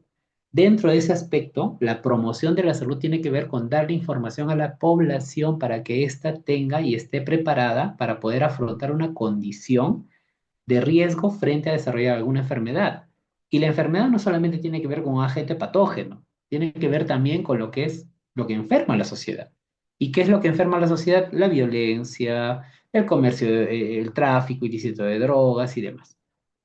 Entonces, parte mucho, parte mucho de la educación, como dice Julián, y tenemos que propiciar el espacio de comunicación. ¿Qué mejor es que un padre de familia, una mamá o un papá se siente con su hijo, con su hija y le diga, mira hija, estas partes de tu cuerpo nadie debe de tocar, ni el profesor, ni tu mamá, ni tu papá, ni nadie. Y si pasa eso, avísame. Qué importante es eso. Uno de los enemigos del esclarecimiento de los hechos a nivel de psicología forense, y se los digo honestamente, en la praxis les puedo decir es que los niños y niñas no saben identificar los riesgos y no saben qué estuvo mal y qué estuvo bien. Y partimos de ahí. Entonces, ese aspecto también es importante. ¿Qué otra población vulnerable también es a los eventos de violencia sexual? Es el hecho del niño o niña que sufre maltrato o vive situaciones de carencia afectiva. ¿Qué pasa con un niño o una niña que no tiene afecto en casa? ¿A quién busca? Menos, ¿ah? No tiene información, no tiene afecto en casa. ¿Dónde va a buscar ese afecto? ¿Dónde acude? En la calle, así es Thalía, a los amigos. ¿Y ustedes creen que esos amigos en la calle le van a brindar la información necesaria para poder estar de pronto, bueno, información de calidad que le permita protegerse? Lo más probable es que no. Y lo más probable también es, como dice Talía, ¿no? Al primero que se le ofrezca cariño, va a acudir a esa persona y esa persona no necesariamente tiene que estar bien. El silencio, y esto lo decía Antonio Manzanero en uno de sus textos, el silencio es uno de los factores en los cuales el psicólogo tiene que luchar. Y aparte de eso, que la violencia propiamente, sea física, psicológica, sexual o patrimonial, es uno de los aspectos que van a conllevar a una circunstancia de esconder, silenciar. Entonces debemos de propiciar esos espacios de, al contrario, ¿no? Que no exista carencia afectiva en el hogar. Por el contrario, que existan espacios donde uno puede compartir, espacios saludables de brindar amor, cariño, afecto. ¿A quiénes? A los nuestros, a nuestra familia. Y ahí se puede prevenir mucho. ¿Ok?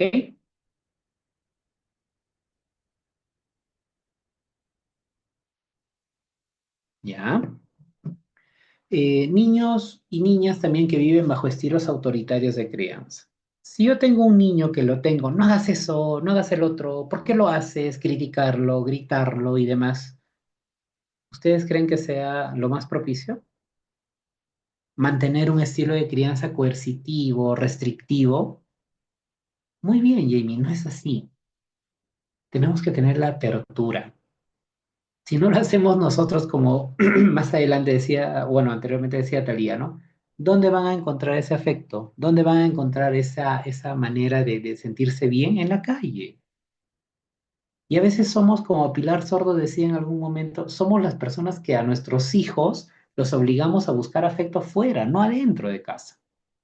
Prácticamente nosotros los invitamos a salir de casa, pero no para cosas buenas, sino para que busquen afecto, busquen cariño, sean necesitadas de otras personas.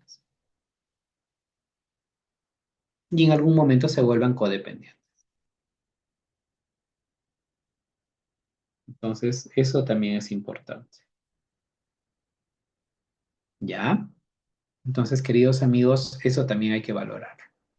Ahí está el otro tema, estimada Jane, el aspecto de la sobreprotección. Tampoco se trata de darle todo a esa persona, pero sí darle información. Pero tampoco es darle decirle, ah, no, te voy a sobreproteger, te coloco donde el sol no te caiga y vas a madurar. No, no, no. Porque también si le das todo, es un niño que no va a saber defenderse frente a las dificultades de la vida. Entonces es mantener un punto medio. No es solamente orientarse a una circunstancia de que, ah, bueno, te voy a dar esto, te voy a dar el otro, pero después eso va a generar alguna circunstancia. ¿Ok?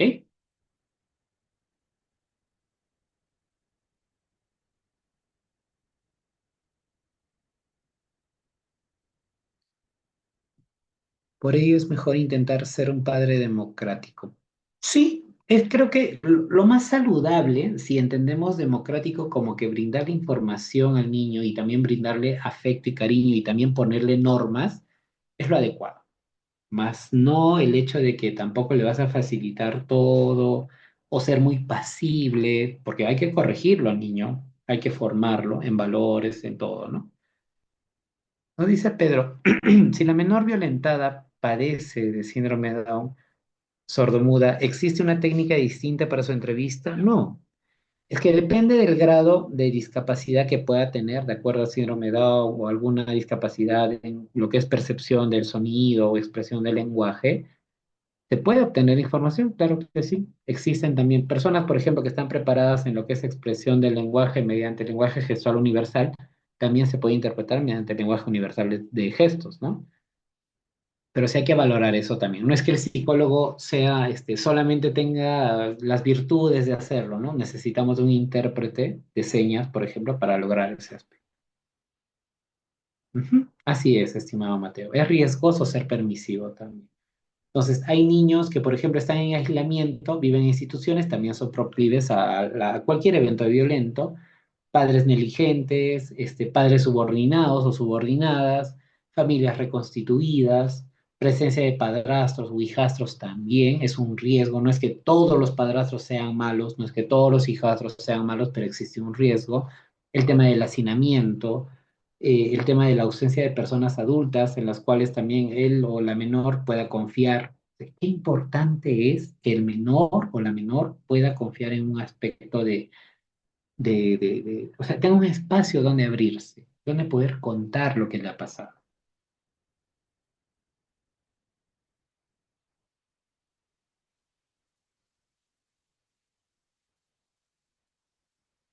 ¿Ya?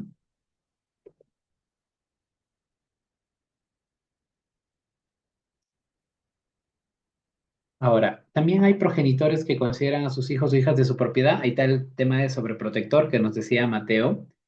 También el tema de la presencia de alcoholismo, drogadicción o adicciones en la familia, en las personas adultas que colocan a los niños o niñas en sus roles adultos, por ejemplo, o les dan funciones, ¿no? Ahora vas a quedarte a cargo de tus hijos, de tus hermanos, tú teniendo 9 años y tienes que cuidar a tu hermana de 6 años, de 5 años, etcétera. También eso es un factor de riesgo. Familias con modelos sexuales inapropiados, ¿no? Esto lo he visto mucho, por ejemplo, en algunos contextos familiares donde por ahí papá agarra y le tira una nalgada, disculpándome el término, por favor, una nalgada a mamá, ¿no? Y le dice, esto me lo como. Un niño me lo dijo así, ¿ah? Textualmente. Un niño me dijo eso. Y papá agarra y le tira en su poto a mi mamá así y le dice, esto es mío. Y yo no entiendo qué es eso. Entonces, bajo ese aspecto también es importante valorar esa circunstancia, ¿no? También hay modelos, bueno, familias aisladas que no se relacionan con sus vecinos o familias que no tienen mucho que ver con otras circunstancias familiares. Y también el barrio inseguro, de delincuencia, la ausencia de mecanismos de detección o del abuso de instituciones también que puedan tener algún tipo de información no adecuada sobre el menor de edad. O sea, al menor hay que darle información en relación a su proceso de crecimiento y desarrollo. No es que hay que hablarle de todo a la vez. Hay que ser prudentes en la información que se le da y prudentes también en lo que se le está indicando.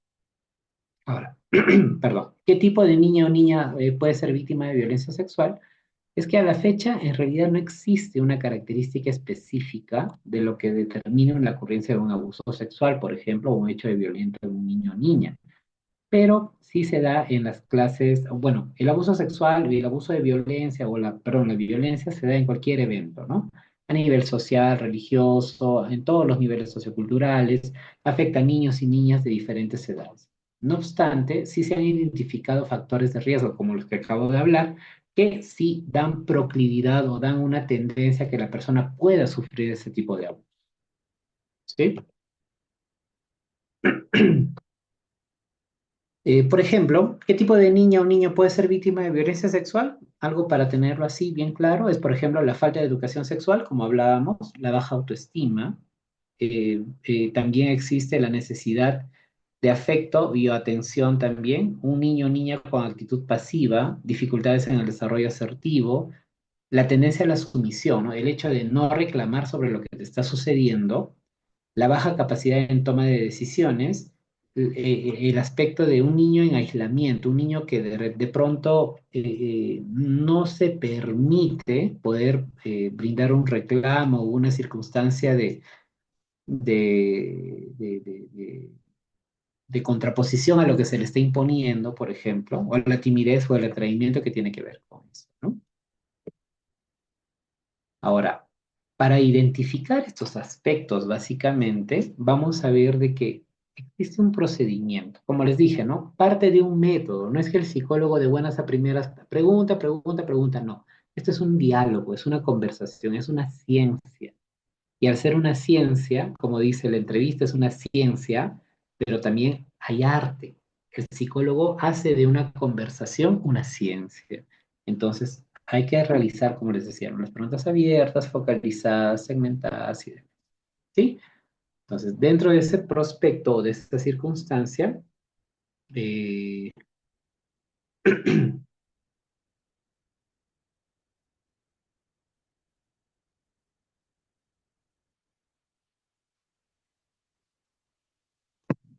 hay que valorar que primero es, para mí, los instrumentos básicos son la entrevista psicológica y la observación de conducta propia.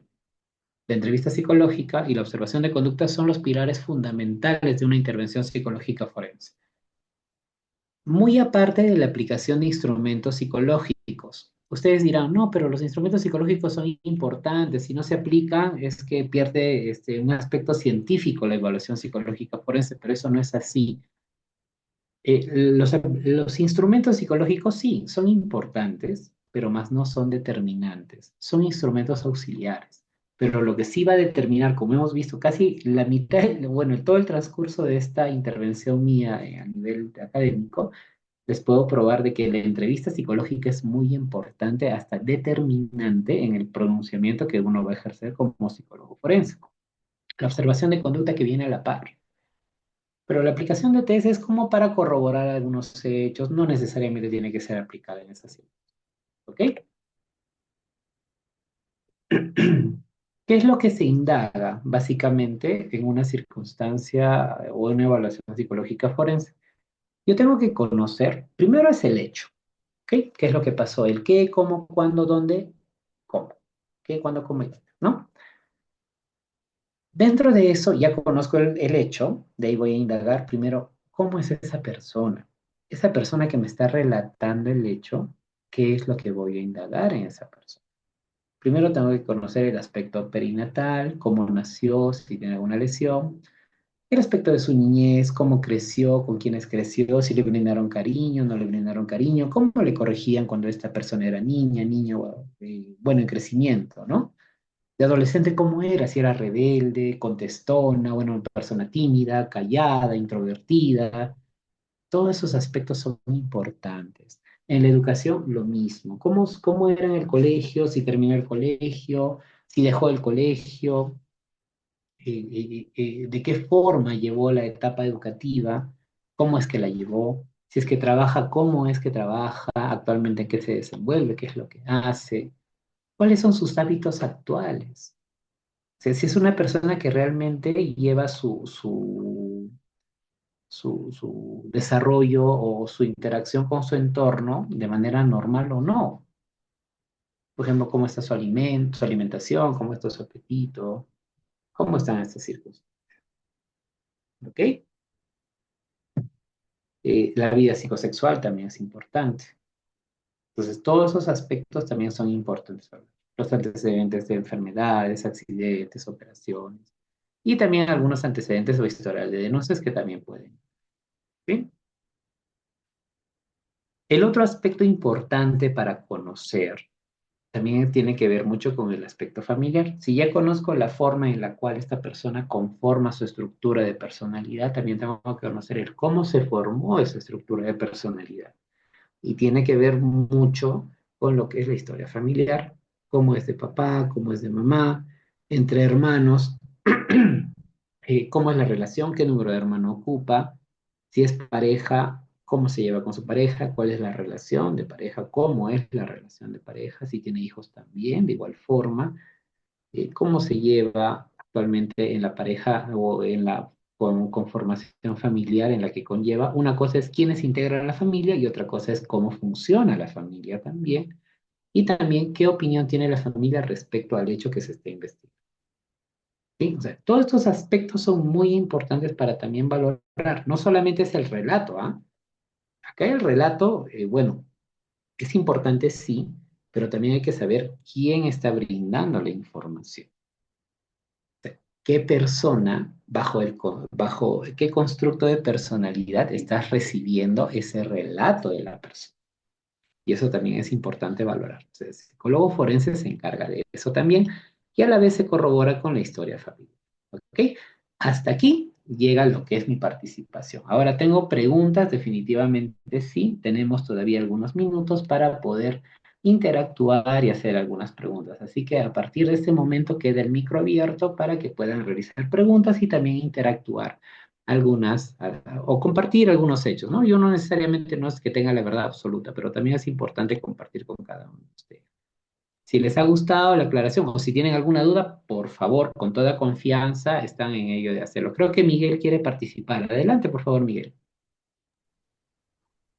Hola, buenas noches. ¿Me Muy buenas escucha? noches. Sí, buenas noches. Muchísimas gracias, doctor, por la ponencia. Quería hacer una consulta. Bueno, son dos preguntas. La primera es, cuando estábamos hablando de los perfiles de los niños, niñas y adolescentes que pueden estar con factores de riesgo, mi consulta es, ¿hay la posibilidad que algunos niños, niñas y adolescentes en un tema de violencia sexual puedan caer en un tipo de manipulación por parte de los padres o alguna persona adulta? Esa es una consulta.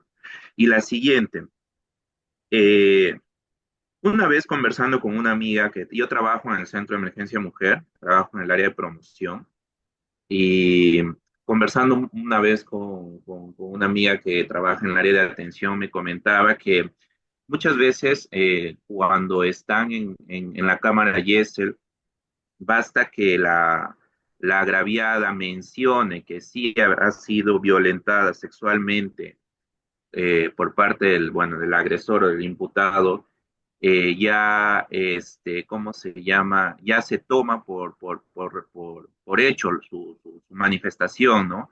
Y en este caso la persona, pues ya tiene consecuencias, ¿no?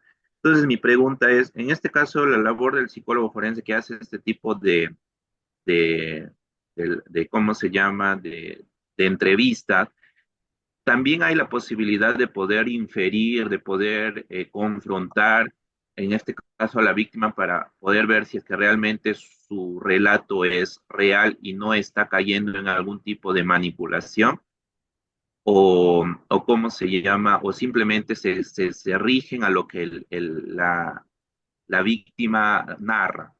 Porque una vez me acuerdo que en una ponencia también mencionaban que una de las labores de los psicólogos cuando hacen algún tipo de peritaje es buscar la verdad, porque estamos hablando de una persona que puede ser sentenciada. Entonces, la labor del psicólogo forense es solamente recopilar la información o puede hacer algún tipo de, utilizar algún tipo de herramientas para poder sacar o deducir si es que esta persona no ha sido manipulada o algo así. Ujú. Bien, te agradezco mucho, Miguel. En realidad, bueno, respondiendo a la primera pregunta, ¿no? Vamos al tema de yo manejo bueno, no lo manejo yo, pero es por la influencia, al menos del material bibliográfico que yo he tenido a la mano. Manejamos un esquema, ¿no? Vamos a llamarlo así. El tema de que a menor edad, a menor edad de la persona, mayor posibilidad de manipulación del entorno. O sea, existe una gran posibilidad de que la persona del entorno pueda generar algún tipo de manipulación frente a esta menor para que pueda declarar algo. Pero también está, como les dije, ¿no? El manejo del entorno depende mucho del profesional que va a realizar la intervención. Entonces, si yo ya sé que es una persona que tiene 4 años y ha venido con la mamá, y la mamá en el espacio de espera o en el pasadizo, o sea, que le decía, vas a contarle todo al psicólogo, vas a decirle esto, esto, esto, esto. Entonces, ¿existe una gran posibilidad de manipulación? Claro que sí. A mayor edad, menor posibilidad. Entonces, hay que manejar esos estándares. De que exista una posibilidad de que la persona pueda llegar a influir sobre el testimonio, sí. Pero el psicólogo, estimado amigo, no necesariamente tiene que basarse solo en lo que dice la persona. Como les dije, ¿no? Ahora último tocamos en las 3 últimas láminas. Hablamos de una circunstancia del relato, de lo que te dice la persona, pero hay que saber quién lo dice. Ponte, o te lo digo, ¿no? Así de forma coloquial, discúlpenme por favor el término. De manera coloquial te digo, ponte de que esta persona que te ha narrado todo ese hecho que está bonito, ¿no? Lo entiendes a la perfección, pero esta persona tiene rasgos histriónicos. Es como yo recuerdo mucho, te voy a comentar así pequeñito nada más, una persona que me dijo, sí, mi esposo vino, me jaló desde mi sala hasta mi comedor y en, me golpeó la cabeza no sé, ¿no? En, en la viga de la puerta. Ponte en esa circunstancia, ¿no? Me golpeó la cabeza en la viga de la puerta, que puede ser una circunstancia, pero la persona no tiene ninguna lesión en la cabeza. Y yo he identificado de que si esta persona ha tenido algún tipo eh, ha tenido algún tipo de posibilidad de poder, este,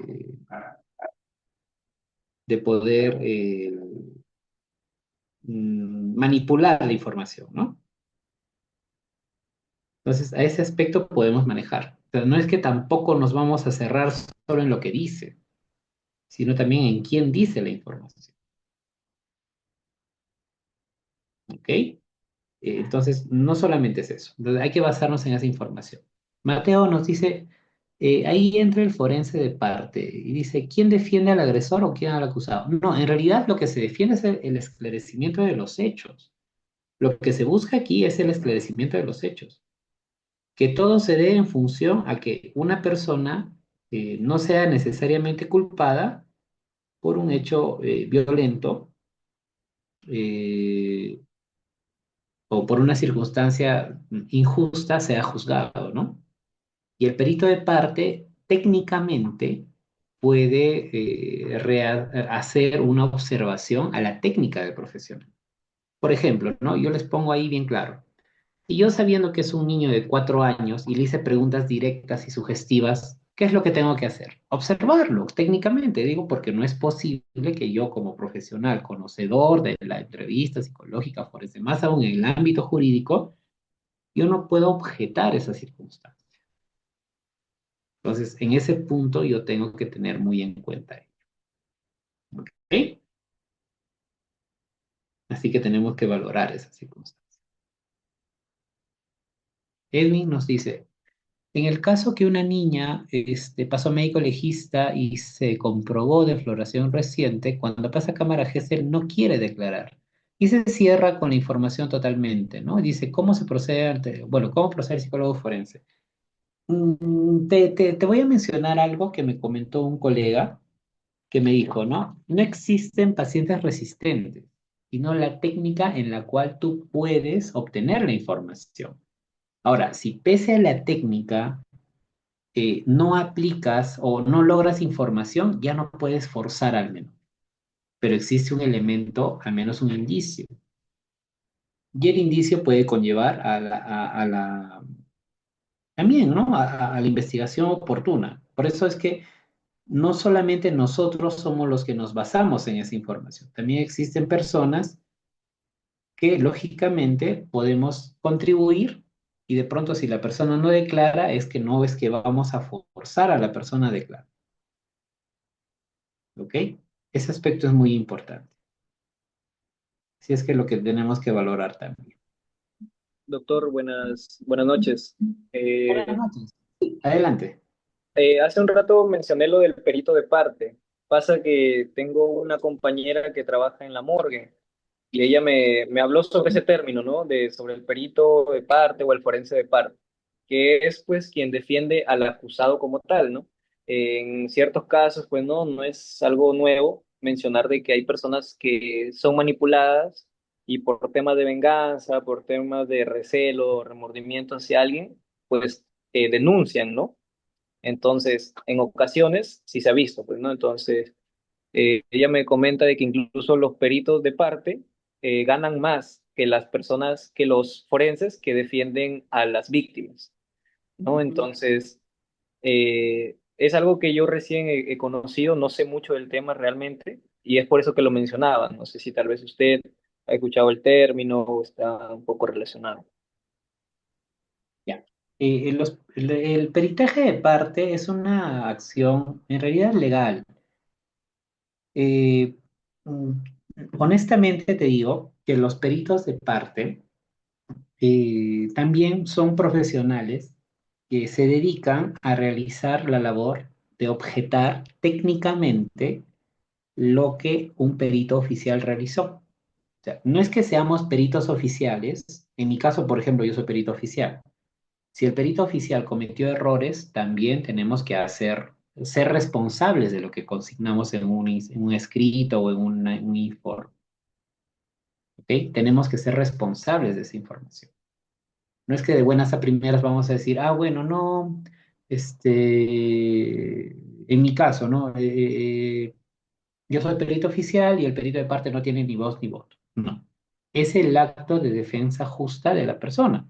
Si yo hago un mal procedimiento, un colega puede venir y técnicamente, o sea, hablando de técnicamente y un aspecto científico, puede objetar, puede decirme, si el niño tenía 8 años y tenía la facilidad de palabra para poder brindar información, ¿por qué no le hizo preguntas abiertas? Más bien porque le hizo preguntas cerradas directamente. Por ejemplo, ¿no? Esa es una observación técnica. Sí, adelante, Mateo.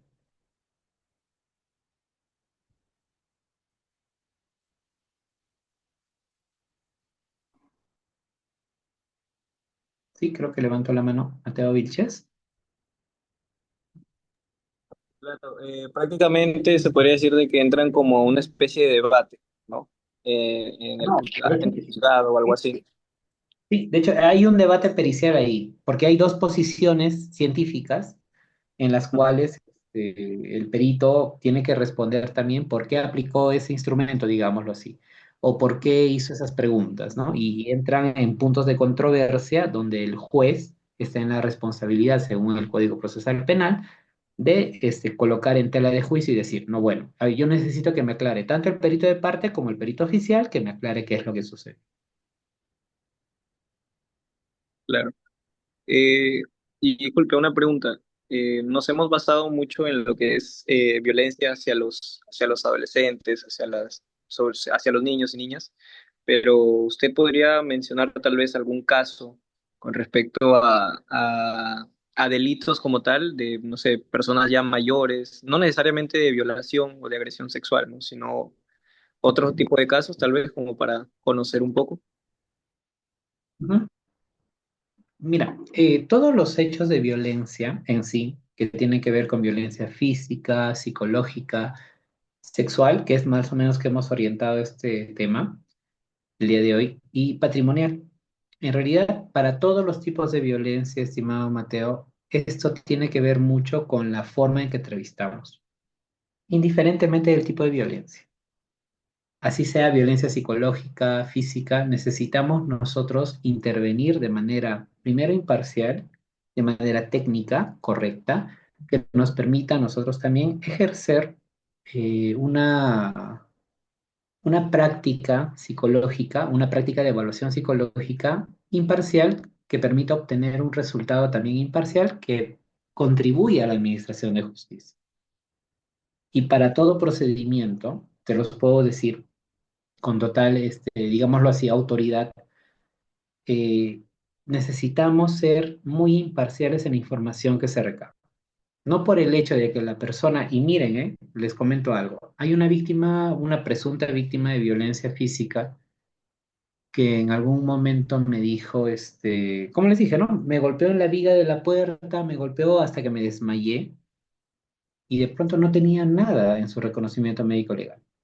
Entonces, si sobreentendemos eso y como que llevamos a la hipótesis de que esta persona fue golpeada hasta que se desmaye, mínimamente tuvo que haber hasta un rasguño en el cuero cabelludo, no sé, pero no lo tenía. Y era una persona que estaba aduciendo una denuncia por violencia física. Entonces, ¿existen denuncias falsas? Sí. ¿Tenemos que tener el procedimiento igual? Claro que sí. Es lo más recomendable, ¿no? Acá en Mari nos dice, el perito de parte es un especialista que asesora a una de las partes en un juicio, sea denunciante o denunciado, elaborando un informe pericial que respalda su posición y si es necesario defender su informe ante un juez. Así es. Cuando no está conforme con la pericia emitida, el perito oficial y el perito de parte se realiza una metapericia o una contrapericia. Claro que sí. Y no necesariamente, a veces también se realiza, bueno, al menos en la práctica que tengo, me han hecho a mí peritajes de parte donde ayudan de repente a corroborar la información que yo realicé, ¿no? Pero lo más habitual es lo que comenta nuestra compañera Mari, que sí, o sea, se puede realizar una metapericia para objetar, ¿no? Los puntos controversiales de que realmente no se realizó un adecuado procedimiento de evaluación y lógicamente eso conlleva a un debate pericial, por ejemplo, ¿no? Sinceramente, yo les agradezco mucho la oportunidad, también el hecho de contribuir y de repente compartir estos conocimientos. Sé que son 2 horas, se queda muy corto en realidad para poder realizar este tipo de evaluación, de intervenciones, pero los invito bastante a leer, por favor. Les voy a compartir material bibliográfico mediante la plataforma de ANDAP para que puedan ustedes también eh, digamos, contribuir un poquito más a su conocimiento, ¿no? Conocimientos, yo los invito a leer bastante porque lo que yo les he dicho hoy día puede cambiar mañana, pasado, traspasado. Lo que les dice José Plasencia no es que quede hoy día perpetuado, ¿no? O sea, hay que seguir leyendo, hay que seguir investigando porque el conocimiento es eso. Más aún en la psicología, más aún en el análisis de la conducta, porque la conducta es dinámica, el comportamiento es dinámico y hay que continuar en este sentido. ¿Ok? Les agradezco mucho, queridos amigos, por su atención, por su participación. A ver, vamos a responder la última pregunta. Diego nos dice, ¿cuánto tiempo puede durar la afectación psicológica en una persona y qué factores influyen en su duración? Además, en un informe psicológico es necesario evaluar la afectación psicológica en los 3 ámbitos, emocional, cognitivo y conductual, o se considera afectación psicológica con un solo tipo de afectación. Muchas gracias, Diego, por tu pregunta. En realidad eso me ayuda bastante también a explicar un punto. La afectación psicológica no necesariamente tiene un tiempo de duración. Eso sí, puede ser paulatino, puede ser dinámico, porque depende mucho, como les dije. Toda persona puede reaccionar de manera diferente, ¿ok? Toda persona puede reaccionar de manera diferente ante cualquier hecho. No es que va a reaccionar de manera igualitaria. Ahora, el tiempo de duración varía también. Yo puedo llorar si hoy día me intentaron asesinar, me intentaron matar, ¿ok? Yo hoy día puedo estar alterado, molesto, fastidiado, con miedo, pero mañana puedo amanecer normal, ¿ok? No existe un tiempo determinado, pero sí existe una circunstancia de duración de la sintomatología. O sea, si hoy día me dio miedo, mañana ya no quiero salir de casa. Ok, eso es significativo para mí. ¿Ya? Ahora, cuando yo hablo de afectación psicológica, yo les pregunto algo. A ver, una persona que sufre un evento traumático de violación sexual, yo les pregunto algo. Esa persona que ha sufrido un evento traumático, violento, en la calle, primero, no va a querer salir de casa. Ahí se origina el miedo. El miedo va a hacer que esta persona se refugie en su mamá, en su papá y no quiera salir de casa. Eso es conductual. No quiero salir de casa. Conductual. El miedo, emocional. Cognitivo, si salgo me va a pasar algo o me va a pasar lo mismo. Entonces, yo no puedo separar científicamente o técnicamente, yo no puedo separar lo cognitivo, lo afectivo o lo emocional de lo conductual, porque cada circunstancia, tanto emocional, cognitivo y conductual, se dan a la vez. Por eso es que hablamos de una afectación psicológica en general. Lo que pasa es que el artículo 122b dice, ¿no? Afectación psicológica cognitivo-conductual. Y a la interpretación literal de lo que es el código, podemos decir, ah, bueno, sí, es una interpretación literal, es, o tiene que ser afectiva, o tiene que ser psicológica, o puede ser conductual.